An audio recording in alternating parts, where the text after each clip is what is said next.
오늘의 말씀은 성경 말씀 역대하 15장 12절로 15절의 중심을 해서 영생의 농사를 짓자면 이런 제 말씀 상고하는 가운데 은혜 받기를 원합니다. 한 해 먹을 농사를 짓는 것은 1년 농사요, 평생을 위해 짓는 사람 농사는 100년 농사요, 1000년 이상을 위해 짓는 농사는 영생을 위한 농사라 비유할 수 있습니다. 목적 없이 농사를 지을 수는 없습니다.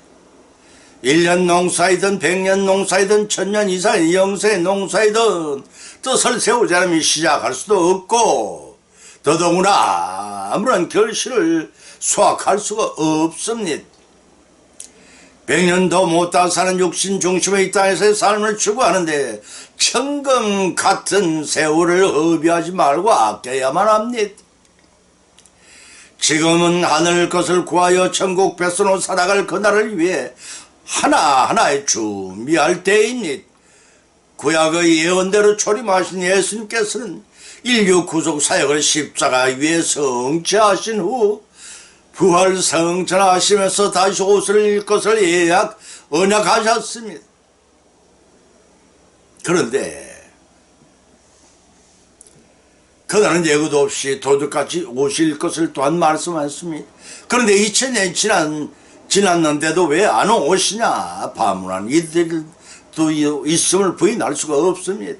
베드로후서 8절로 9절에 기록하기를 사랑하는 자들아 주께는 하루가 1000년 같고 1000년이 하루 같으니 한 가지는 잊지 말라. 주님의 약속은 어떠니 더디다고 생각하는 것 같이 더딘 것이 아니라 오직 너희를 대하여 오래 참으사 아무도 멸망치 않고 다 회개하게 이르기를 원하시느냐고 하였습니다. 그러나 무한정 때를 기다리시지는 않습니다. 구원하기로 작정된 충만한 수가 차는 어느 날 예고 없이 호련히 주님이 재림하셔서 집단 심판을 하실 것입니다. 물론 그날에 미치지 못하는 자들은 개별적으로 부르심을 받고 심판대 앞에 설 것입니다. 누구를 막론하고 자신이 이 땅에서 심은 대로 그들은 심판을 받게 될 것입니다. 그때를 대비하여 온전한 구원을 얻고 천국에 들어가 영생을 누리도록 하기 위한 유비무한의 뜻을 세워 성취해 나가야 할 천금 같은 귀중한 시간들입니다. 한 자루의 촛불이 다 없어지면 처형을 당할 사형수와 같은 심정으로 허비하거나 낭비하여 후회하지 말고 허락하신 세월을 아껴 사용할 때임을 아셔야 합니다. 하나님께서는 그런 뜻을 세워 실천하여 열매 맺도록 금년 한 해도 우리에게 주신 줄 압니다. 뜻을 다해 하나님을 찾아야 합니다. 또한 허탄한 데 두지 말아야 합니다. 이러한 세 가지 말씀을 봄으로 삼고 상고하는데 빛자의 은혜를 받고 귀중한 시간이 되시기를 예수님의 이름으로 간절히 축을 드립니다. 첫 번째는 영생의 농사를 짓자면 뜻을 다해 하나님을 찾아야 한다는 것입니다. 역대하 15장 12절로 15절을 찾아보면 또 마음을 다하고 성품을 다하여 주 열조의 하나님 여호와를 찾기로 언약하고 무릇 이스라엘 하나님을 찾지 아니하는 자는 대소남녀를 물론하고 죽는 것이 마땅하고 무리가 큰 소리 부리며 필요한 나팔을 불어 여호와께 맹세하며 온 유다가 이 맹세를 기뻐한지라. 무리가 마음을 다해 맹세하고 뜻을 다해 여호와를 찾았으므로 여호와께서 저희와 만난 바 되시고 그 사방에 평안을 주셨더라 하고 기록하고 있습니다. 우리가 마음을 다하고 성품을 다하여 하나님을 섬길 때 하나님의 기쁨이 얼마나 크시겠습니까? 그로 인해 우리의 평안이 얼마나 크겠는가를 생각해 보십시다. 그러나 평안은 분깃을 받아 객지에 나갔다 재산을 탕진하고 거지 꼴로 돌아온 탕자를 그 아버지는 기쁨으로 맞아 주었습니다. 자식임을 인정하는 인장 반지를 끼워주고 가장 살찌고 연한 송아지를 잡아 잔치를 베풀어 주었습니다. 바로 그 아비의 심정이 곧 하나님의 마음이십니다. 탕자는 타국에 나가면 행복할 줄 알았습니다. 그렇지만 재산을 탕진하자 자신에게 돌아온 것은 냉정한 세상의 심과 굶주림 뿐이었습니다. 회개하고 돌아왔을 평화의 안식이 기다리고 있었습니다. 이와 같이 남유다 왕국의 아사 왕은 왜 저 구세의 침공을 크게 격파하고 돌아온 아사라 선지자의 애언을 전해 듣고 성전 제단을 수축을 하고 우상을 척결하는 등 외적인 개혁을 실시했습니다. 이것을 계기로 외적 개혁에서 내적 개혁으로 발전되어 백성들은 전심으로 여호와를 찾게 되었고 하나님을 찾는 백성들에게 여호와께서 만나 주셨고 또한 평안을 주셨습니다. 요한복음 14장 27절의 예수님 말씀입니다. 초대교회 당시 1세기에 기록된 기독교 문서들을 찾아보면 예수님은 쫓았고 사랑했던 많은 제자들의 이름이 나옵니다.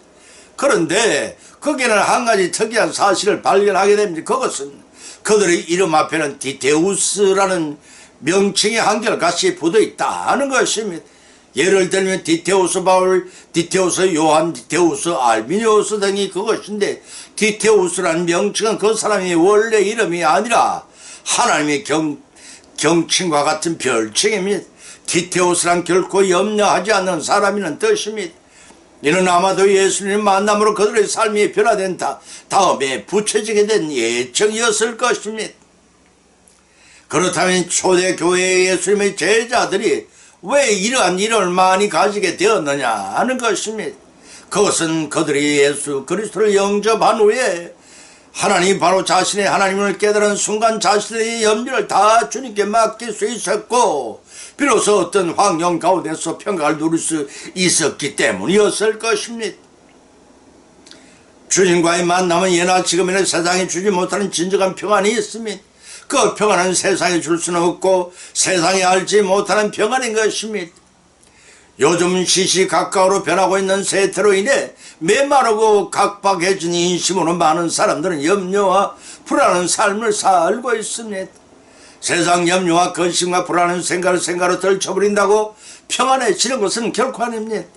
그와 같은 우리의 심령의 시선을 우리 주 예수 그리스도를 향해 옮겨져야 하고 간절한 간구와 기도로 주님과 교통하고 나서 임자심을 누려야 합니다. 그리되면 사방에서 우겨싸움을 당해도 요동치 않으며 평안하게 될 것입니다. 이제 내 이름 앞에 디테우스란 별칭을 붙여서 사용해 보시기 바랍니다. 그리하여 아사왕 시절의 외적으로나 내적 개혁의 바람이 우리에게도 불어와 멀어졌던 하나님을 진심으로 차지할 때입니다. 뜻을 다해 하나님을 찾아 맹사에 바로 섬겨나감으로 칭찬과 상급을 받으신 새해 한 해가 되시기를 예수님의 이름으로 간절히 축원드립니다. 두 번째는 영생을 농사 짓는 사람은 뜻을 허탄한 데 두지 말아야 합니다. 시편 24편 33절로 36절을 찾아보면 여호와의 산에 오를 자 누구며 거룩한 곳에 설 자가 누군고 곧 손이 깨끗한 마음에 정결함의 뜻을 허탄에 두지 아니하며 거짓 맹세치 아니한 자로다. 저는 여호와의 복을 받고 구원의 하나님께 의를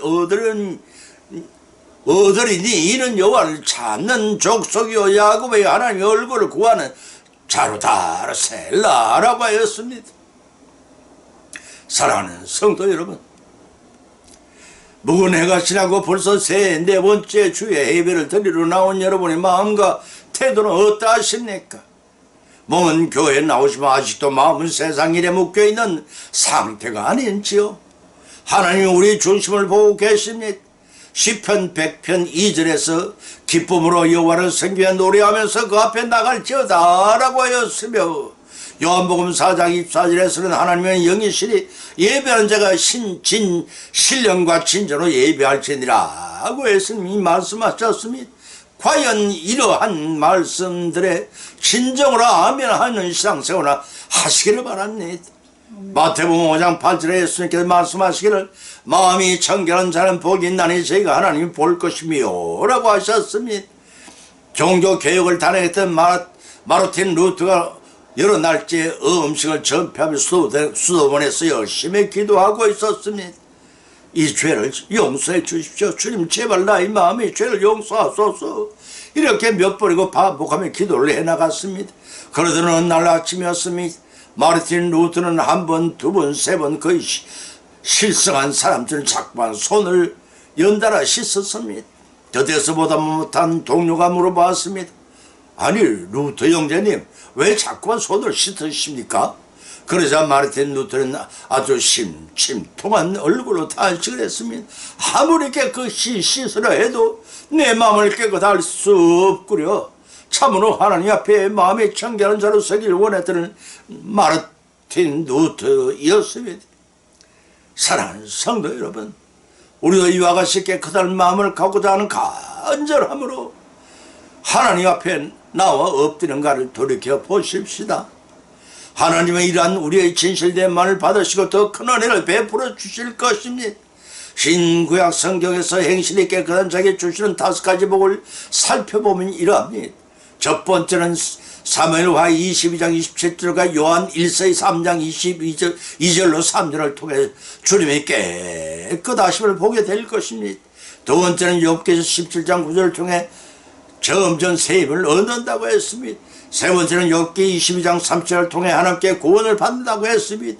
네 번째는 시편 24편 3절로 4절을 통해 여호와의 산에 오르고 거룩한 산에 설 것이라고 했습니다. 다섯 번째는 디모데후 후서 2장 21절 중에 주님이 귀히 쓰시는 그릇이 된다고 했습니다. 3절로 6절의 본문 말씀 중에 서두에 여호와의 산에 오를 자 누군가라고 했습니다. 여기서 여호와의 산이란 직접적으로 하나님의 성망이 있는 예루살렘이 시온 성산이라고 사무엘하 6장 12절 19절에 기록하고 있음을 알고 있습니다. 그 시온 산을 가리키지만 보다 넓은 의미는 성도들이 하나님을 예배드릴 모든 곳을 상징할 수 한다고 볼 수 있습니다. 요한복음 4장 21절 24절의 말씀입니다. 따라서 여호와의 산에 오를 자는 하나님 예배할 자를 의미한다고 하겠습니다. 그런 의미에서 본 시편에서 어떤 사람이 하나님께 예배를 드릴 자인 것을 살펴보면 이렇게 말할 수가 있습니다. 행실이 깨끗한 자요, 마음이 정결한 자요, 뜻을 허탄한 데 두지 않는 자요, 여호와를 찾는 자요, 거짓 맹세치 않는 자라고 할 것입니다. 영생의 농사를 짓자면 뜻을 허탄에 두지 말고 오로지 천성의 표대를 두고 살아가는 여러분이 되어 금년 한 해도 반드시 소망을 이루어 나가시는 우리 모두가 되시기를 예수님의 이름으로 간절히 축원을 드립니다. 세 번째는 영생을 농사를 짓자면 성도들과 같은 뜻으로 합해야 한다는 것입니다. 고린도전서 1장 10절을 찾아보면 기록하기를 형제들아 내가 우리 주 안에서 예수 그리스도의 이름으로 너희를 권하노니 다 같은 말을 하고 너희 가운데 분쟁이 없는 같은 마음 같은 뜻으로 온전히 합하라고 하였습니다. 본문의 말씀이 기록한 동기는 고린도 교회의 8가지 부패상 때문이었습니다. 그 첫 번째는 교회 내에서의 분쟁과 파당이 조성되어 있었습니다. 두 번째는 건친 상간을 비롯한 음행이 만연했습니다. 그 세 번째는 불신자표 성도 간의 송사가 빈번했습니다. 그 네 번째는 우상 제물의 식사 문제로 인한 분쟁이 있었습니다. 다섯 번째는 우상 숭배가 공공연히 자행되었습니다. 그 여섯 번째는 성찬시 음식 문제로 인한 분쟁도 있었습니다. 그 일곱 번째는 은사에서 남용이 있었다는 것입니다. 그 여덟 번째는 그리스도의 부활과 죽은 자에 대한 부활 교리에 대한 의심을 했다고 했습니다. 이렇듯 분규가 많았던 고린도 교회를 향하여 본문의 저자 사도 바울은 전 교인들에게 본 10절을 통해 온전히 합하라고 하였습니다. 본 9절에서 사용한 헬라어는 카타르티조입니다. 아래라는 뜻을 지닌 카타와 적합하다 완전하다는 뜻을 가진 아르티오스의 합성어가 카타르티조입니다. 이 단어의 문자적인 뜻은 근본적으로 적합하게 또는 완전하게 하다라는 의미입니다. 이 단어는 주로 어떤 물건의 천 조각력이 부서지거나 찢어진 것을 고치다가 수선하다는 말로 쓰여졌다 하고 마태복음 4장 21절과 마가복음 1장 19절에 기록되어 있습니다. 또한 비유적으로 어떤 일을 하며 미리 대위하다라고 히브리서 10장 5절에서 또 온전케 하다라고 고린도 13장 11절에서도 그런 의미를 함축하고 있습니다. 따라서 본질에서 온전히 합하라는 의미는 성도 간에 상했던 감정을 마치 찢어진 그물을 끼워 수선을 하듯이 위로와 용서와 사랑의 마음으로 치유하고 합하라는 뜻이 됩니다. 그물이 온전해야 고기를 잡을 수 있듯이 교회가 분쟁이 없을 때 은혜를 받고 복을 받을 수가 있습니다. 같은 마음을 품는 한 해가 되십시다. 하나님의 같은 말을 하는 우리 모두가 되십시다. 같은 뜻을 세워 실천해야 천국 백수로 잘 만들어져 들어가게 될 것입니다. 많은 사람들이 자신의 학교나 사회나 교회나 혹은 교파를 자랑합니다. 그러나 하나님의 심판대 앞에 설 때는 이 모든 자랑이 쓸모도 없고 오직 그리스도인이라는 사실과 믿음의 분량만이 필요하게 됩니다. 감리교회 창시자인 요한 웨슬리 목사가 어느 날 지옥 문 앞에 있는 꿈을 꾸었습니다. 그는 그곳을 지키는 천사에게 지옥에 오게 된 사람들의 대해서 물어보았습니다. 이곳에 천주교인이 있나요? 예, 있습니다. 영국에 성공한 사람들도 있습니까? 아, 예, 있습니다. 장로, 교파 사람도 있습니까? 그럼 믿고 말고요. 요한 웨슬리 목사는 기분이 좋아서 자기 교파에 대해 물어봤습니다. 감리교 교파 사람들은 없겠죠? 아니요, 있습니다. 이 말을 들은 웨슬리는 실망해 천국 문으로 발길을 돌렸습니다. 이곳에서도 천국문을 지키는 선사에게 물어봤습니다. 여기는 천주 교인이 있습니까? 없습니다. 장로 교파 사람은요? 없습니다. 감리 교파 사람이 있겠죠? 아니요, 역시 없습니다. 기가 막힌 듯 웨슬린 천사에게 물어봤습니다. 그럼 여기 누가 옵니까? 이곳은 천국에 오는 사람 모두가 그리스도인이라는 이름으로 사람들이 옵니다. 무슨 바일이라는 이름으로 들어온 사람 하나도 없습니다. 본문의 사도 바울은 당파 분쟁이 일어나자 그리스도의 이름으로 온전히 하나 되기를 구했습니다. 사공이 많은 배가 산으로 올라갑니다. 우리는 어떻답니까? 내가 속한 교파 교회만 최고라 교만으로 다른 교회들을 무시하거나 비난하는 일은 없는지 돌이켜봐야 할 것입니다. 오늘도 주님은 우리에게 분쟁이 없는 같은 마음으로 온전히 합하라고 사도 바울이 이를 빌려 말씀하고 계십니다. 분쟁하는 곳마다 바로 설 수가 없습니다. 화합하여 부흥 성장을 이루어내는 우리 모두의 한 해가 되시기를 예수님의 이름으로 간절히 축을 드립니다. 결론을 맺습니다. 오늘의 본 말씀을 상황과는 가운데 비참 믿음대로 은혜를 받았고 또한 세 가지 교훈을 받은 줄 압니다. 그 첫째는 신년의 영생의 농사를 짓자면 뜻을 다해 하나님을 찾아야 한다는 것입니다. 그 두 번째는 신년의 영생의 농사를 짓자면 뜻을 얻다는 삶에 두지 말라는 것입니다. 그 세 번째는 신년의 영생의 농사를 짓자면 다른 성도들과 뜻을 합하라는 것입니다. 이러한 교훈을 받은 것으로 거치지 마십시다. 우리의 금년 한 해라는 밭에 심어 풍성한 결실을 거둠으로써 영생의 복을 받아 모두 누리시는 한 해가 되시기를 예수님의 이름으로 간절히 축을 드립니다. 찬송가 455장을 올리겠습니다.